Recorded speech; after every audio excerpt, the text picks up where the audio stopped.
हमारे चैनल को सब्सक्राइब करने के लिए सब्सक्राइब के रेड बटन पर क्लिक करें और इसके साथ बेल बटन पर भी क्लिक कर दें ताकि हमारी हर नई वीडियो फौरी आप तक पहुंच सके। अस्सलाम वालेकुम वरहमतुल्लाहि वबरकातुहू। व्यूअर्स, हकीम मोहम्मद इमरान कबो आपकी खिदमत में हाजिर है। व्यूअर्स, रमज़ान मुबारक में वीडियो अगर कम आए तो बुरा ना मनाएं, क्योंकि इबादतों का महीना है। ख़ास तौर पर इस माह मुबारक में जितनी भी नेकियां आप हासिल करें, समझ लें कि नेकियों की लूट मार है, नेकियों की लूट सेल है, तो ज़्यादा से ज़्यादा अल्लाह पाक को राज़ी करें। वैसे तो बाकी जो माह हैं उनमें भी करना चाहिए, लेकिन रमज़ान मुबारक ख़ास इनाम है। तो इस हवाले से अगर हमारी वीडियोस आने की स्पीड अगर सुस्त हो तो आप लोगों ने परेशान या नाराज़ नहीं होना। इंशाल्लाह रमज़ान के बाद पूरी शदोमत से हम ये सिलसिला जारी भी रखेंगे। रमज़ान में अक्सर जो सवालात करते हैं, ख़ास तौर पर नौजवान हजरात के, उन्हें एहतलाम की कसरत हो जाती है, बहुत ज़्यादा एहतलाम होता है रमज़ान मुबारक में। इसकी सबसे बड़ी वजह यह है कि नौजवान हजरात रोज़ा जब इफ्तार करते हैं तो अमूमन समोसे, पकोड़े या चटपटी चीज़ें खाते हैं।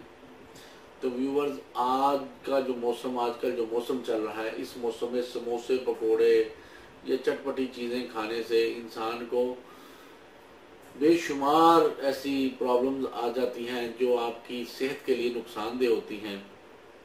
आपके मैदे का निज़ाम बिगड़ता है अगर आप चटपटी चीज़ों या समोसे, पकोड़े या तली हुई चीज़ों से इफ्तारी करते हैं। इसी तरह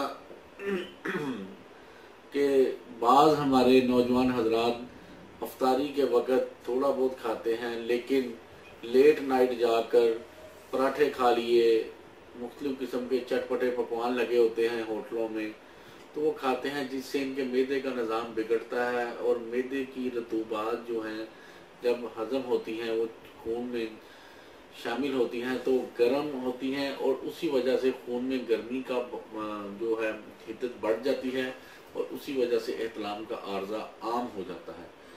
तो इसलिए कोशिश करें व्यूअर्स कि रमज़ान मुबारक में नौजवान हजरात जब भी रोज़ा इफ्तार करें तो कोशिश करें फलों से या जो कुदरती जो जूसेस हैं, मशरूबात हैं, उन्हीं से करें। लेट नाइट पराठे खाने से, तली चीज़ें खाने से बचें। इफ्तारी में भी ये समोसे, पकोड़े और चटपटी चीज़ों से बचें जिनको एहतलाम का बहुत ज़्यादा आर्जा है। और इसके साथ साथ मैं आपको एक छोटा सा नुस्खा बताने जा रहा हूँ, आप लोगों ने उस नुस्खे पे अमल करना है। इंशाल्लाह मेरे अल्लाह पाक ने चाहा तो एहतलाम रमज़ान मुबारक में भी और बाद में भी कसरत एहतलाम, महीने में 2 से 3 मरतबा एहतलाम हो जाना कोई बीमारी नहीं है। अगर इससे ज़्यादा दफ़ा हो जाए, यानी हफ्ते में 4-4-5-5 बार होने लग जाए, तो ये एक कसरत एहतलाम है और ये बीमारी है। इसके इलाज का मैं इंतहाई आसान और सादा नुस्खा बताने जा रहा हूँ। सफ़ाए दिल पे नोट फरमा लें, इंशाल्लाह अल्लाह पाक करम करेंगे।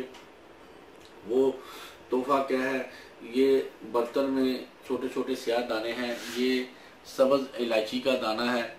आपने क्या करना है कि रात को जब आपने सोना है, अगर आप मतलब तरावी के बाद आप सोने के लिए जाते हैं तो सोने से कबल आपने 7 दाने, ये सब्ज़ इलायची के दाने हैं, 7 दाने आपने सोने से पहले चबा लेने हैं, मुंह में रख लेने हैं, चबा लेने हैं, चबा के निगल लें।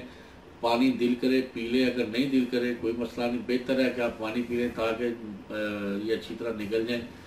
तो 7 दाने जब ये आप खा लेंगे और खाने के बाद आप सो जाएं, इंशाल्लाह अल्लाह मेरे ने चाहा तो आपको ये आर्जा नहीं होगा। इंतहाई आसान और सादा टोटका है और हज़ारों मरीजों पर आजमाया हुआ है। आप भी आजमाएं, दोस्तों साथियों को बताएं, ताकि रमज़ान मुबारक में आपको किसी भी किस्म की कमज़ोरी का एहसास ना हो, ना ही आप कसरत एहतलाम का शिकार हों।